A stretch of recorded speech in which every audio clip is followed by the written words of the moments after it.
Welcome to the Fear and Greed Business News Afternoon Report for Thursday, the 8th of August 2024. I'm Sean Aylmer. Every afternoon, we've got the 5 stories that happened today that you need to know about. Story number 1, the S&P ASX 200 closed down 0.2% today to 7,682 points, with the materials and real estate stocks leading the way lower. The financials index was the best performer of the 11 sub-indices on the ASX 200. The big 4 banks had a good day while the miners didn't. BHP, Fortescue and Rio Tinto all fell sharply. Property leader Goodman Group and energy leader Woodside were also sold off. WiseTech Global finished up more than 2% and was the best performer of the large caps. Profit season is warming up. AMP share price jumped 13% today after the one-time blue chip company reported a higher half-year profit. It was the best of the top 200.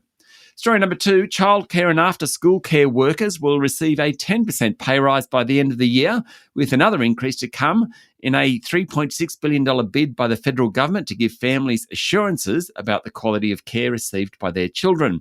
But the more than 200,000 workers in the sector will receive the combined 15% pay rise, worth about $100 a week, only if the centres they work for promise to limit fee increases to 4.4% over the next 12 months, according to a report of the announcement in Nine Media.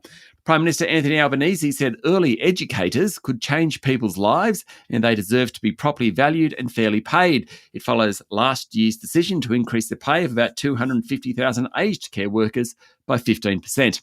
Story number 3, New South Wales Labor Premier Chris Minns has ordered all of the state's public servants back to work, in a move which the business community has welcomed. The work-from-home arrangements implemented in 2019 ended on Tuesday this week. More than 400,000 workers are now expected to use offices across the whole working week, which will impact small businesses in the CBD, like coffee shops, office vacancy rates, transport systems, and plenty of outlets in the suburbs as well. The head of the Premier's department, Simon Draper, said it wasn't a mandate, but rather it was advice. The Premier, Mr. Minns, said it was about developing a better culture and mentorship. Story number 4, toll road group Transurban more than quadrupled its net profit last financial year, but roadworks across the country and people working from home remain a drag on earnings. The country's 15th largest listed company reported lower than expected income from roads in Sydney and Melbourne, notwithstanding the big jump in profit, and that sent its share price down more than 1%. It's a timely reminder as we get into reporting season proper that share price moves after results announcements reflect expectations about results, rather than how much more or less they made compared to the previous period. Now, construction works on toll roads in Sydney and Melbourne cities have reduced traffic flows in each by around 1%. Transurban controls nearly all of Sydney's toll roads, including key motorway arteries, the M4, M5 and M2. Traffic trends show people returning to the office were still below pre-COVID numbers in both Melbourne and Sydney. In Brisbane, though, traffic is back to those pre-COVID levels.